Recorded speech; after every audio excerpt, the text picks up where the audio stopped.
Okay. Awesome. Thank you for being nice.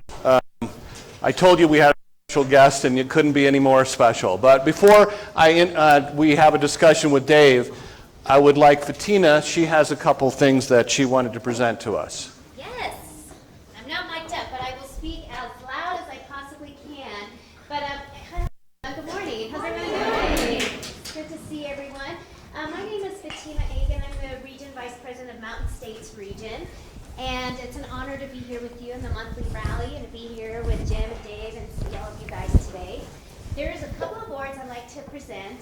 And as I unwrap these, the first one is really exciting because you guys have been, if I can say it, kicking butt every year when it comes. So congratulations. In 2016, once again, RE/MAX Masters Millennium was the top single office out of the U.S., so that's the network, when it comes to volume, over 708 million in volume. So congratulations to you. Thank you. Let's take.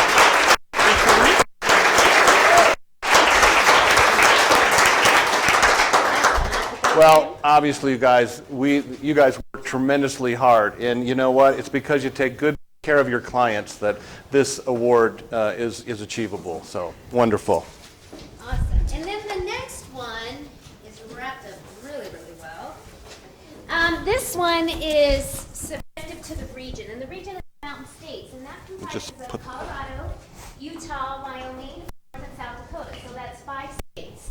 So with the subjective award, we look at, out of the 159 offices that we had in 2016, which offices is truly the leader in the region, upholds the brand, is truly has the high integrity, and really, thank you, conducts the business. It says here, thank you for conducting your business with pride and integrity, encouraging the success of your associates, and demonstrating leadership through your commitment to the RE/MAX network. So I'm proud and honored to offer Jim and RE/MAX Master Millennium Outstanding Brokerage of the Year for 2016. Wow.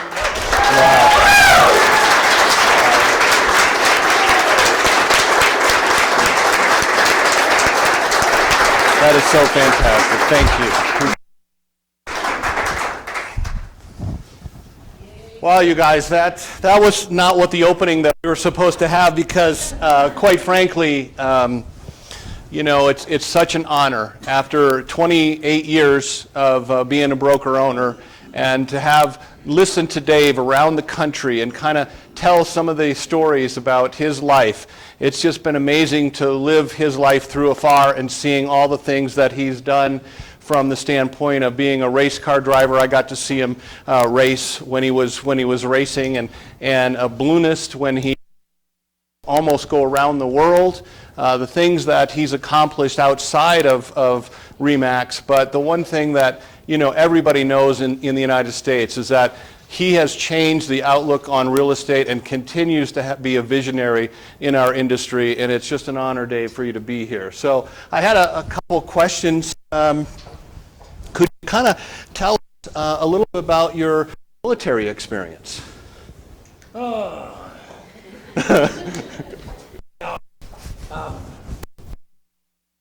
Years in the United States Air Force, and multiple tours in Southeast Asia, in all 4 countries of Laos, Cambodia, Vietnam, and Thailand.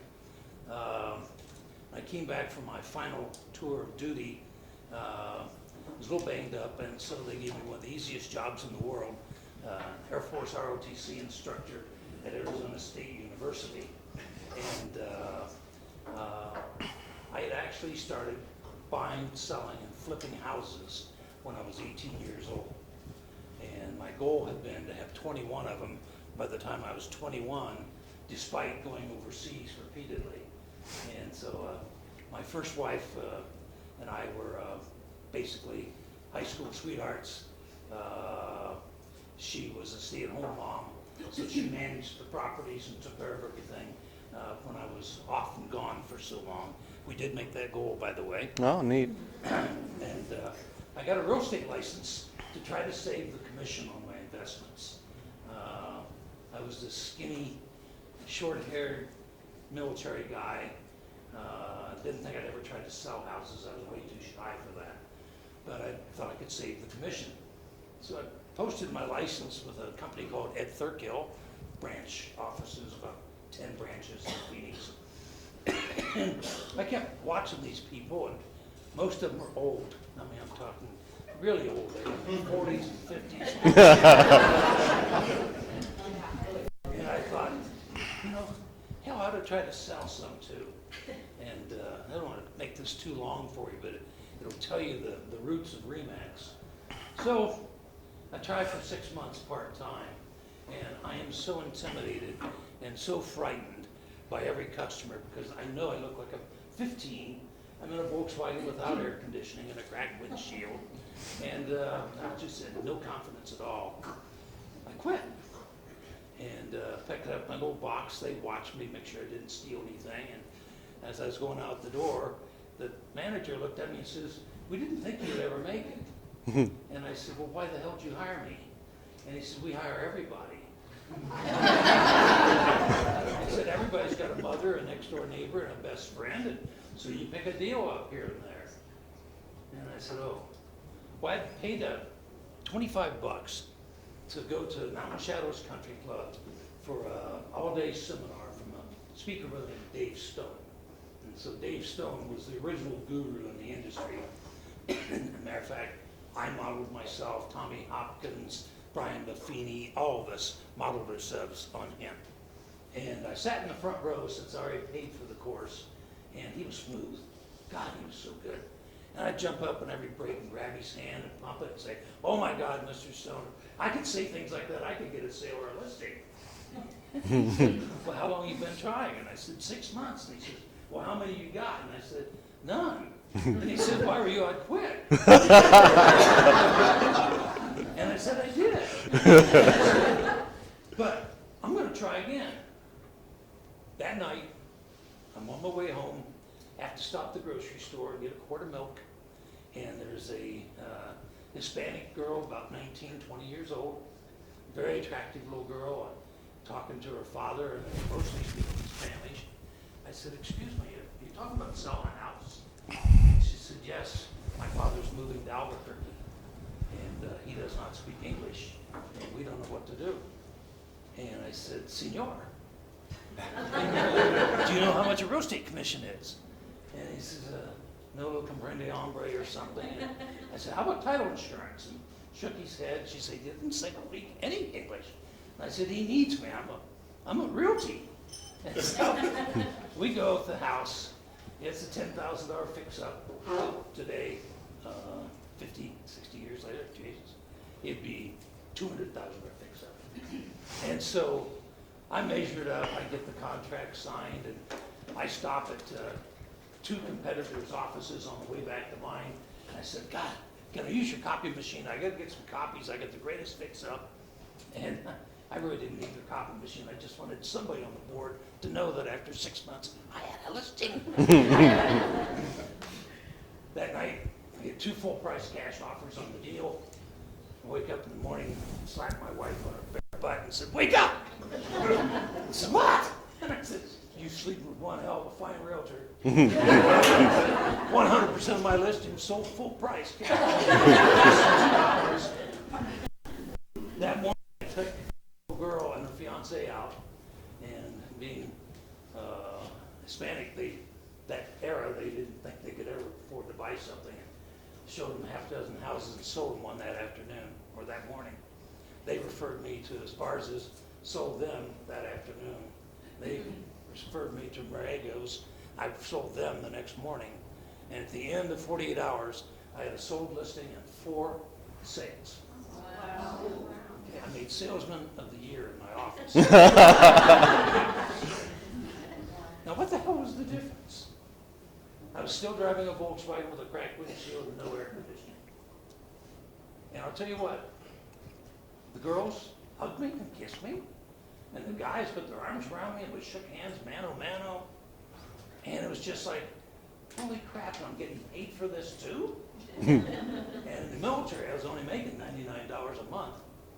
And so the die was cast. In the next 12 months, 365 days, I had 363 transactions. Wow. And I was full-time in the military. And so I started identifying with top producers. I got sick and tired of the 50-50 splits. I wanted to do all this promotion and stuff. I had to beg the broker, could I have permission to do this or that? I went to work for Realty Execs for 3 months, but that was just pure rent-a-desk. They didn't do anything as a group.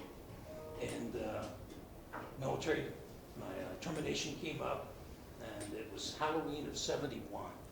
And I hated the desert, absolutely hated it. Now, by now, I had air conditioning in my car, and a nice car, all this, but even showing houses in the summer, you couldn't leave the car on and go in and show houses because it would overheat. Air conditioners weren't that good in the 60s. So, gave up a fabulous business. I'd always heard about Colorado. Denver was God's country. Everybody I talked to loved it. So on Halloween night, we packed up, left, and sold all my rental properties. And the morning after Halloween, 1971, pulled over Surrey Ridge at I-25, just at daybreak, looked out at Denver, and I said, what the hell? I'm back in the desert. There's no trees, there's no ponds. I thought it was going to be Vail or Evergreen, but it was too late. So, but, you know, I wanted to ask you a question about Van Schok, because a lot of us, I think there's 40 of us that originally came from Van Schok. So you tell us your days at Van Schok. I really enjoyed Van Schok. I interviewed with the Littleton office, which was Sven Nyland, and I interviewed in the Tech Center brand new office, which was Jack Bradbury. Mm-hmm. Actually, I like Sven better, but Jack had a new concept of private offices and ultra luxurious, and so I went and I interviewed with everybody in town. Everybody wanted me because of my sales volume. The end result was I was very young and dumb and naive. And I said, well, the only reason I'm coming with anybody is that I want to be a leader, I want to be a manager, I want to move to the top of the company. So if I prove myself and I come on board, how soon can I be a manager? And they said, well, really soon if you can do that. So at the end of 8 months with Van Schok, I was president-elect of a new board that I helped found, which was the Douglas Elbert Board of Realtors. Mm-hmm. I was the head of Van Schok's training program.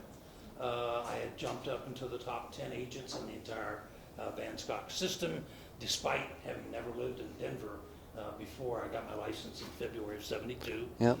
I called, I think this guy's name was John Hasselblad, went downtown at the Ivory Tower, and we went to the Petroleum Club for lunch and bought some drinks, and I told him all my successes, and here's this, and here's that, and here's what I've done. And so how soon do I get to be a leader and vice president? Someday I'm going to run Van Schok. And he said, well, soon. And I said, well, how soon is soon? And he says, well, pretty soon. And I said, how soon is pretty soon? And I said, you talking 3 months, 6 months? Oh, no, not that soon. And I said, well, a year? Well, no, probably within 10 years. Oh. Now, ladies, I've heard this all the time. A woman will say, you use me. And all of a sudden I knew what they meant. And I looked at that line, watch my language, watch my language. And I said, that's nonsense. What do you mean I have to wait 10 years? Well, you're so young, there's nobody in this company who's going to work for you. Well, we've got people who've been here 30 years that haven't made it into management yet. And if we promoted you, and I made up my mind that minute, and it wasn't very nice, I apologized. And I thought, gotta watch my language. I made myself a promise, I'll bankrupt you sons of bitches.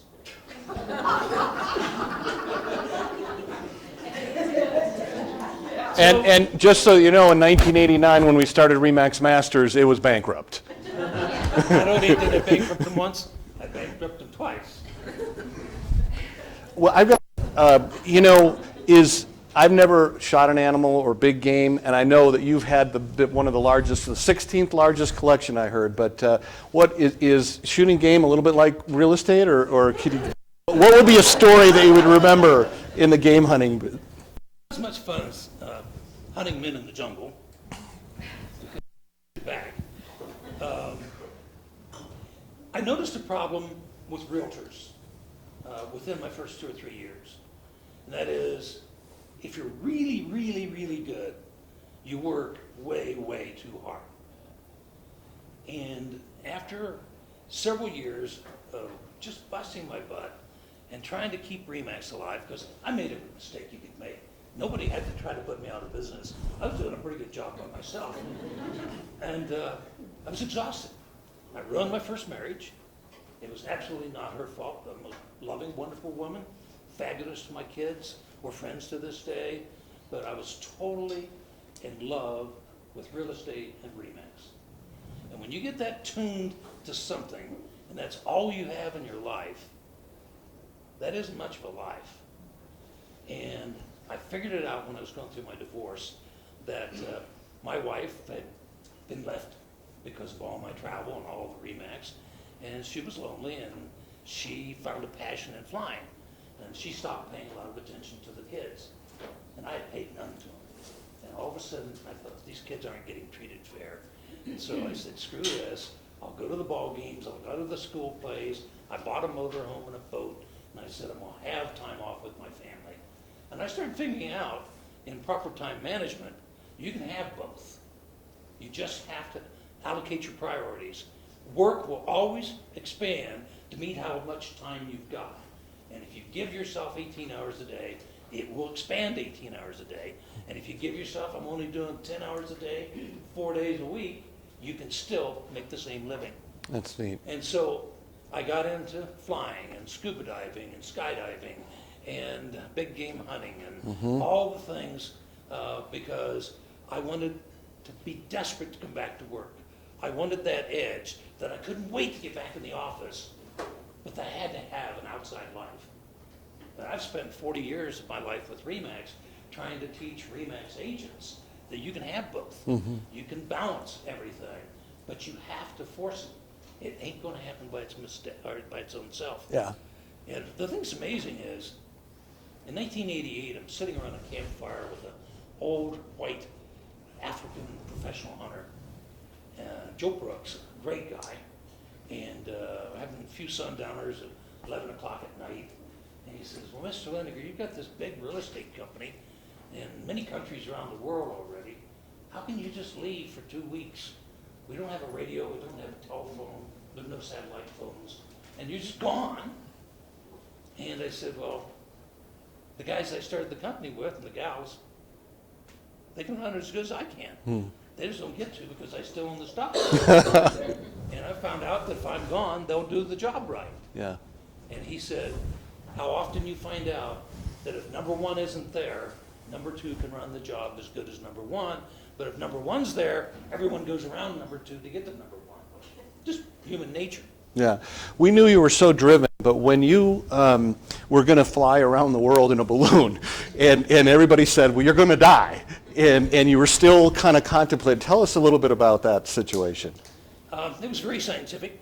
We had 1,600 scientists worldwide that participated in our efforts.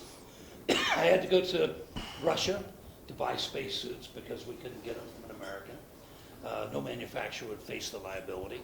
I trained for almost a year for it in every science you could figure out. I was already jet type rated. I had my own fighter plane, did aerobatics, and fighter plane is much more complex. I had my own pressure suits. I was flying at 60,000 feet anyway. So technically, I understood what we were doing. And Lockheed Martin, Johnson Space Center, NASA, JPL, hundreds of people put together, we financed it, and we went over to launch. We got DU did a study, we had over $1 billion of free advertising in the 4 months up to trying to launch. We got to Australia, we had the most vicious weather in the desert of any 5-week period in history, and we lost our launch window. And we gave up, we left the equipment, said we'd be back in 6 months when we'd be another launch window, and the Breitling guys made it around the world, and so there was no reason to try it again. Okay, okay. So it was a big ad campaign then? Yeah, we spent. A free one? Now, a funny story, if you want to know things that are really funny in your life. So, I'm like, I think most people, I'm fairly modest, and I like to have my clothes on. So, I go over to Zvezda, the only two Americans in history have been allowed in Zvezda, which is their space center, and trained with the Russian and French cosmonauts for over a week. And then it was time to get into the altitude chamber and go to 0 altitude and make sure the spacesuit worked and so on. About a 10% fatality rate on the tests on the ground. And so I was fine with it. I pretty calculated. I looked at it as a scientist. The day that we're going to do the test, we had 200 and some international photographers, cameramen, reporters. They're tracking along. We're taking this tour. We go in this big hangar, and in the corner of the hangar, I look over and there's a hospital bed, a couple doctors and some nurses, and a whole bunch of equipment. And I look at this Russian, and he says, "It is time for the physical." And I get my assistant, and I said, "Here's my physical. I had it all done before I came here." So, "Oh no, you must do Russian Z physical." So we walk over, and he says, "Please disrobe." I looked around. Cameramen are all looking at me. Half of them are women. And I looked at the cosmonaut that was with me, a Russian. And I says, "Excuse the language, this is what I said. You're fucking with me, aren't you?" He says, No? "In Russia, you are a piece of meat. Take your clothes off." This is a joke, and I take my clothes off, and it's a joke, I'm okay. Mm-hmm. Sorry. Wow. They laid me down on this bed, the cameraman and the women, or nobody looked away, but nobody took a picture. Thank God. I told the nurse something about cold here and shrink. I get the physical. They put me into my silk underwear because you can't have cotton. You're breathing oxygen in your spacesuit. And so if you get a spark, you blow up. So you wear silk gloves and booties and silk underwear. And 2 hours to get into the spacesuit. And we did the chamber, lived through it. And it was one hell of an adventure. Yeah. And I'm still alive. Well, and you know, that leads to my next question about, you know, after you got out of the hospital, you had a function at the sanctuary. I still remember, you know, that you came in a wheelchair and you said it was the toughest thing that I've ever done in my life. And could you tell us a little bit about I know that's probably a tough situation, but. You know, I was having a lot of back problems, and I had a great surgeon who said, "I don't want to cut you until I have to. Let's try some shots in your spine." And I was getting ready to go on a speaking tour to Texas, and I looked at my assistant and I asked her, I said, "Would you call the doctor?"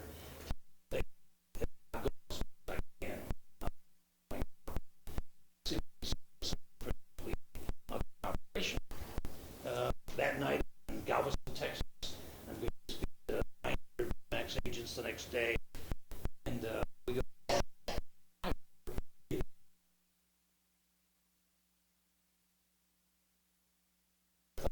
could hardly move, and I thought, "Oh, unlock the door." And I had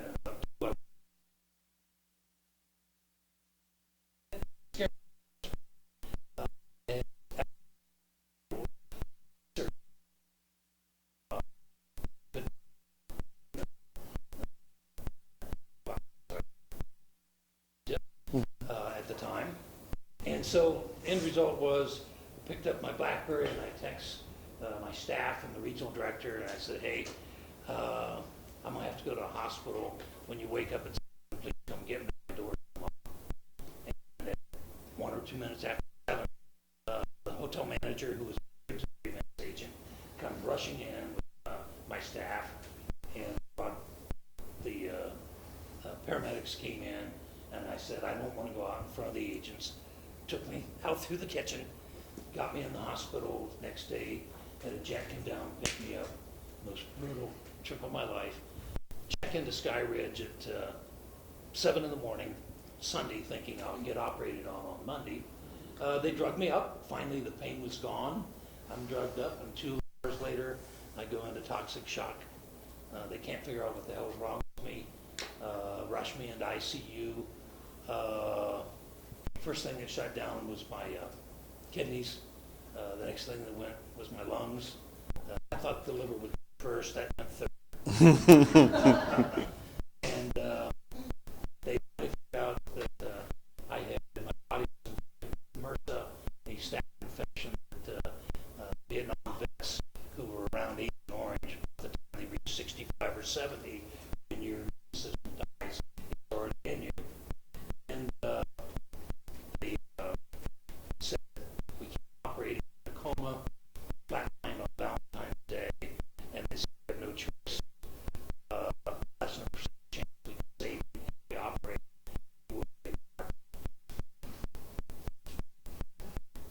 My decision, I would leave. Oh. So the operations later, attempts to put me into hospice. At 4 months, Craig said, not putting him in hospice, we'll take him. And I started becoming conscious. Mm-hmm.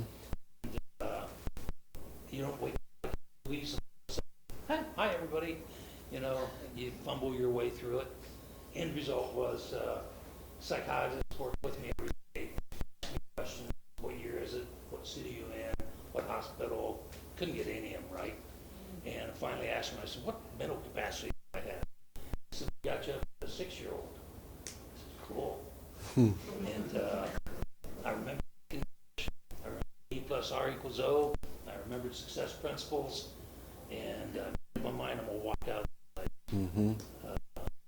3 months later, I asked him again, he said, what you want me up to? He says, hey, but you're up to high school level. I said, get too proud, man. It's all So I told the doctors, walking out of here, and they said, not. And the psychiatrist said, you're going to have to learn to cope with it. And I said, no, I'll work harder than any person you ever seen. At it, finally got some motion back in my left leg and a little bit in my arms. And I left a quad. It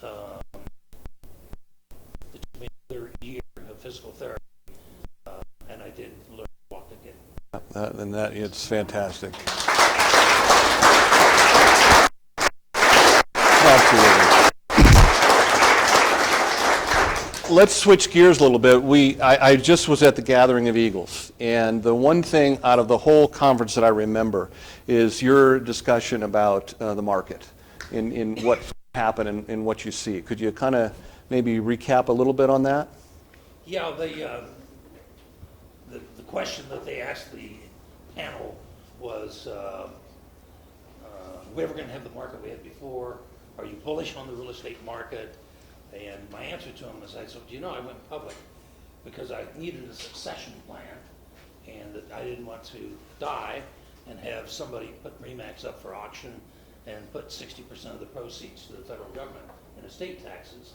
By going public, I could get stock in the hands of a lot of my salespeople, my managers, a ton of my other people that are important to me.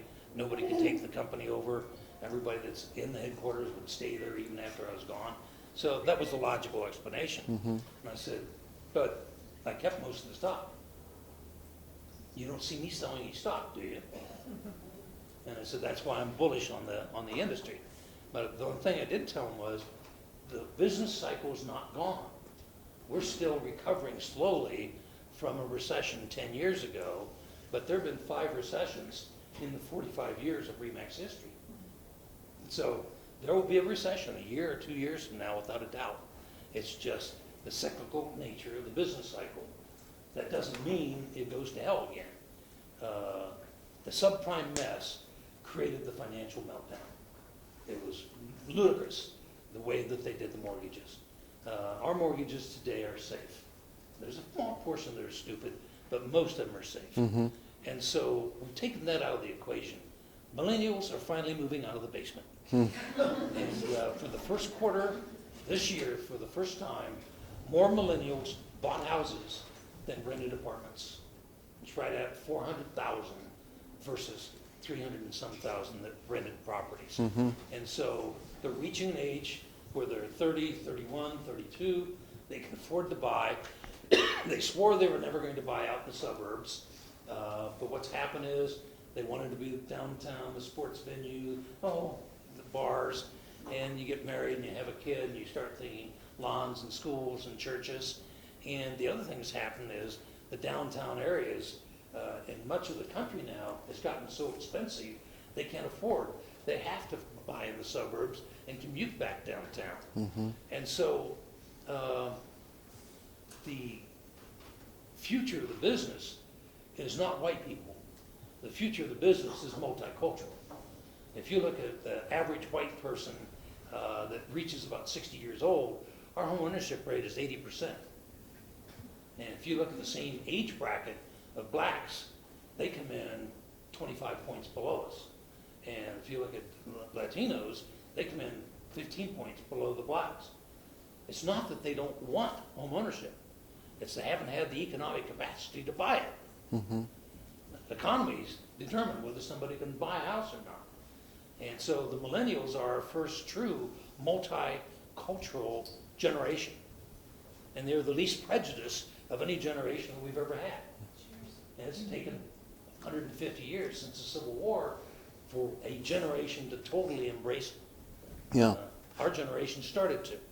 So the desire for home ownership is basically based on affordability and economics of the buyers. And if you look at the kids that are going to college, they are multicultural, and that bodes well for the long term of the housing market. I'm talking next 20, 30 years. But you're also saying is that the building hasn't kept up in the inventory. Tell us a little bit about the national inventory where you see it in 4 years. Yeah. The problem is we don't build enough houses. And if you don't have enough houses sitting ready, you can't talk your sellers into selling theirs, because if I sell it, where do I move? And so if the builders would get 6 months of homes under construction and ready to move in, that opens up the whole buying cycle. And what's happened was it's much more profitable and easier for a builder to go to Castle Pines and build one $2 million house than they are to go someplace else and build 10 $200,000 houses. And same thing with apartments. And so the apartment vacancies went so far down because of the millennials coming out and starting with apartments. They started throwing all the money in building multi-family operations. That's peaking out, and all of a sudden the builders are saying, oh, I have to go back to building single-family houses. When that single-family housing inventory starts to pick up, and it's gradually picking up 200,000 or 300,000 more houses a year, year after year, within 4 or 5 years, we'll be back in balance again, and it'll be a normal market.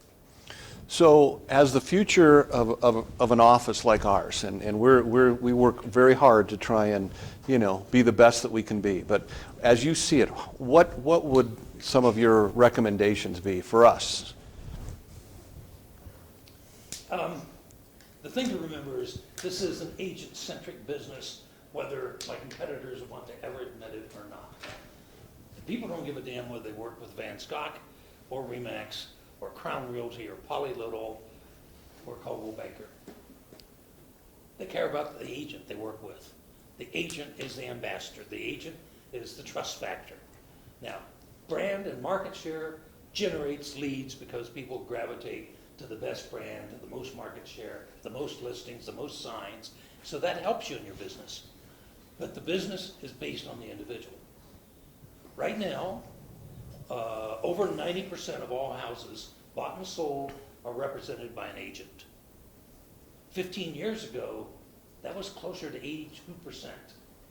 It has become more complex and more difficult with all the government regulations for an individual to sell property themselves. And even those that did, 50% were to a direct relative or a close person. And so technology is not disintermediating us at all. We have to be very conscious of it, and we have to be very conscious that it's a tool, and what can they replace with us, and what can't they? Behind the scenes, I can assure you the technology is my number one focus in this company. Being a public company, I can't discuss anything we do until I issue a public press release simultaneously to all investors, because that's called insider information. And so if you look at what Keller's trying to do, they got the right intentions, but it's a disaster and it's not working. Thus you've seen the changes of leadership.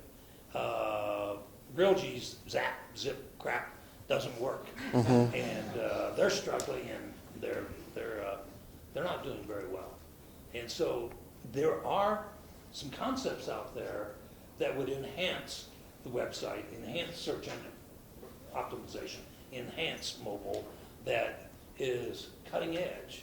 It's very hard to patent an idea because people can imitate it, but do trust me, the management of most of the major regional chains and everybody, our biggest concern is technology.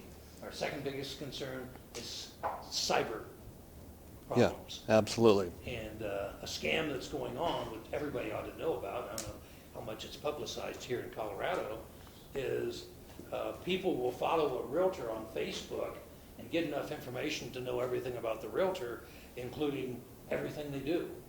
And then they'll hack, get your email, know you have a closing, they can see your closing instructions. Please wire $135,000 to such and such wiring instructions. They can actually take over your personality, make it look like you, and you can say, there's been a change of wiring instructions, and it should go to this bank, and it should go to this number, and it looks like it's a Denver bank, and it's not, it's overseas. You get to the closing table, and the closer says, you haven't wired the money, and they say, well, of course I have, and this is what we did, and they check into it, and they say, well, that's fraud, you wired it overseas to somebody. And so all of a sudden the seller says, well, realtor, it's your fault, and the realtor says, I didn't send you that email, somebody else did. And then they say, the mortgage company, it's your fault, the title company, it's your fault, and guess whose reputation is destroyed? And the people's lives for their money. Yeah. And so the problem that happens is that there are so many bad guys out there that in the IT business be figuring out how to stop that. Yeah. And one simple way to stop it is you always tell your consumer, if you ever get an email from me that says change in wiring instructions, do not believe it. That somebody has hacked somebody's account. If there's going to be a change in wiring instructions, I'm going to call you or see you in person, and I'll make sure you have it. Do not trust the internet. Yeah. And all you have to do is have that happen once to you, and that's bad reputation for everybody. Well, thank you. A couple more questions, and from you guys. What questions do you guys have of Dave? This is a tremendous opportunity. So you have something that is pertinent that you'd like to know about what he's doing. Wow. Bunch of scaredy cats. Yeah, I mean, it's quite intimidating to sit here with you, so believe me, I can understand their position. I tell you what. Yes. Yes. Your favorite office, your favorite RE/MAX office would be? In this minute, maybe he could say that. RE/MAX International Headquarters. It's where I live. Bravo. No, I tell you what, RE/MAX is such an unbelievable mix of people and offices and personalities. It's unreal. I throw a remark at you. I'm sorry, I might have to leave pretty quick, as usual, getting on an airplane. When we left Colorado and we went to Georgia, they said, this would never work in Georgia. We're genteel, we wouldn't take each other's agents. We went to Chicago, they said, hell, you're a bunch of Colorado Cowboys. As a matter of fact, that was our nickname for 30-some years. And we went to French Quebec, and they said, hell, man, you can't even speak French. And we went. It will never work here. It'll never work here. We're different. We're in 100 countries. 80 of them do not have a board of realtors. 80 of them don't have multiple listing services. 80 of them don't have any training at all. 70-some of them don't require a real estate salesman's license to call yourself a real estate salesman. We're in dictatorships. We're in communist countries. We're in socialists. We're in as many religions as you can think of. We're in Palestine, being boycotted by the Hamas. We are in Egypt. We're in Saudi Arabia. We're in Israel. We're every place. And every place they said, our commission's only 2%, our house prices are only $20,000, we don't have technology, on and on and on. We're different. It'll never work here. And yet it's worked everywhere. Then what I found out, I couldn't figure out for a while why, but I found out that yes, everybody's different. Every person in this room is different. We're different colors. We're different ages. We're different sizes and sexes. We get different backgrounds, different educations. Single, married, kids, none, divorced. We're all different. And around the world, it's the same thing. The thing that's interesting about human beings is we all have similarities. There are certain things ingrained in human beings that are the same. We all want to make more money. We all want to take care of our kids. We all want to take care of our elders. We want to provide for ourselves. We'd like to do a better job. We'd like to do it in less time so we have more time. We all want to raise our kids in our house to our religious beliefs, our moral standards, not something imposed on by an American or Canadian or somebody else. And therein lies the secret to Remax, was the entrepreneurial freedom to do your business your way. And in many countries, it isn't working that way. In many countries, it is dictated exactly what you have to do. In every place that we have taken the freedom for you to be an entrepreneur any way you want, as long as it's honest and ethical, it just appeals to everybody. And for that, I would really like for you guys to raise your glass. Please stand up, Dave. This is my honor for you guys, for him to be here, and for us to thank him for starting and changing an industry, giving us that entrepreneur spirit and opportunity that really this man really believes and lives. Thank you so much, Dave, for being here.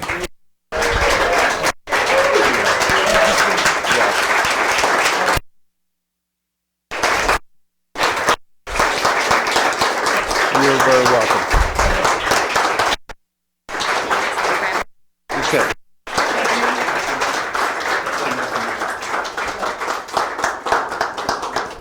Go ahead. Wow. Yep. I will be right back. Here you go.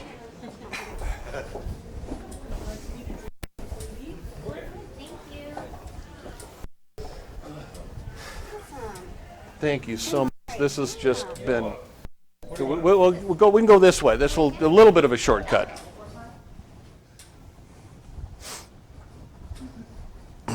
Thank you. That was fantastic and uplifting to them. Means a lot.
Give me a drink.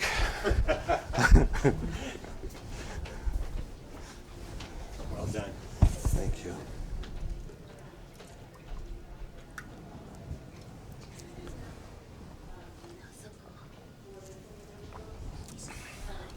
Yeah.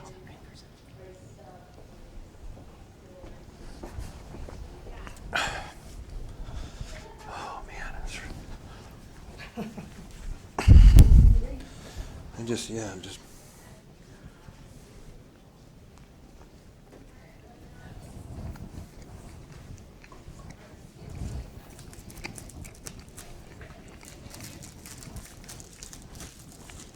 You like surprises, huh?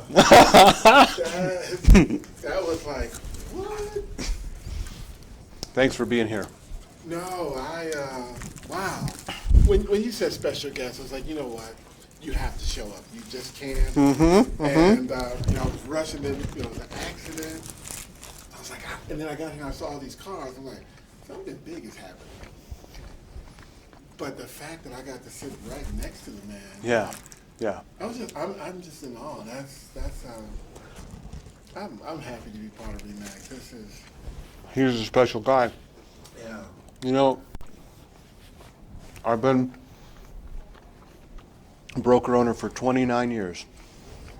And you know what? My wife said, why don't you ask Dave to come to your office? And I did a year ago. And so on Monday, I sent him an email. Hey, I'm having a meeting. Would you love to come? Wrote me back. Okay, I'll be there. Wow. That was a great interview. I mean, the way you conducted it, that was phenomenal. It was a great job. I was sitting there, I was like, do I videotape this? But I wanted to be engaged with him and receive what he had to say. And it was amazing how he started with just talking to one person. Just one person that led into so much more. And it's like, wow. And you hear that every marketing rally. It's the entrepreneur spirit that we have that really can drive that. You have to talk to people. Yeah, so thank you. This was great. Once again. No, good.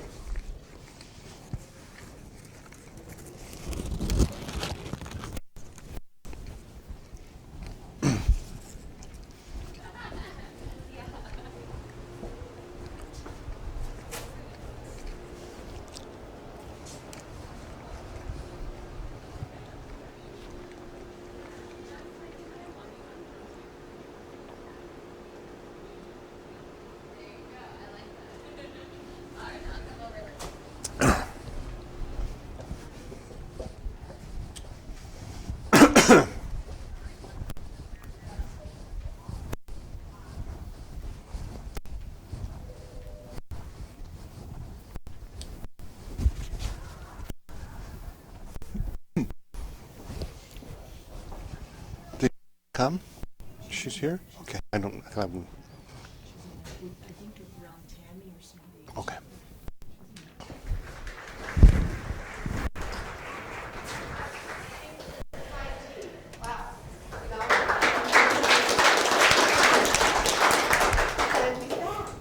He's back. Thank you so much for doing that. Well, what do you think? I mean, 29 years, and you know, my wife said about a year ago, you should invite Dave to come to the office.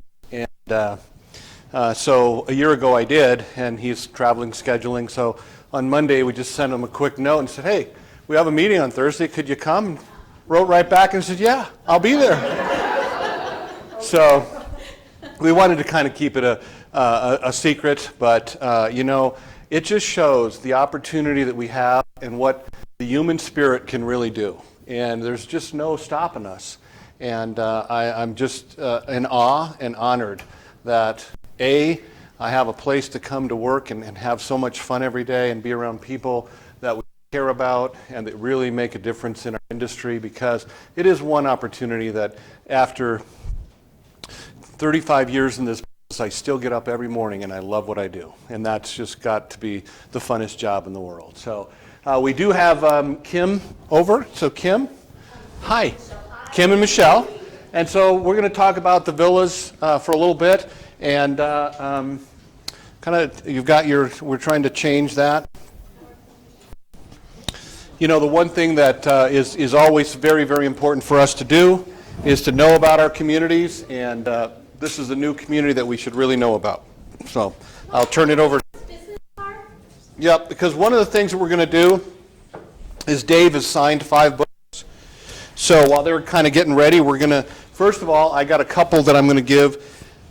First of all, the first person that joined RE/MAX Masters, I have to give a book to that person, and that's Dan Dagan. Thank you. And you guys are all deserving, but the last person to join RE/MAX Masters is Kathy Thompson, and so we're going to give Kathy a book.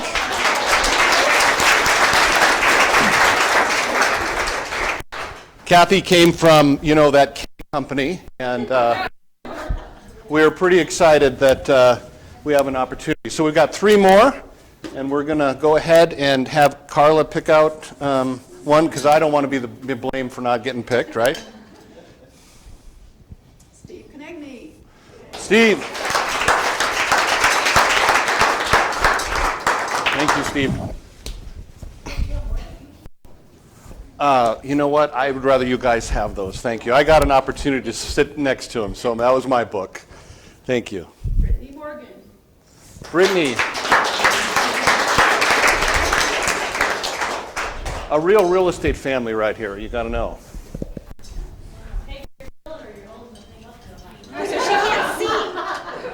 She can't see, she can't get them, so you know what. And Leanne Faulkner. Leanne.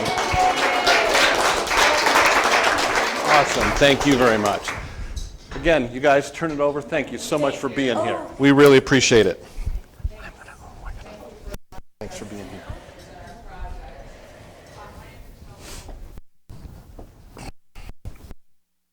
That's quite, I guess we're gonna, it's gonna go here. That's fine. Yeah. That would be good.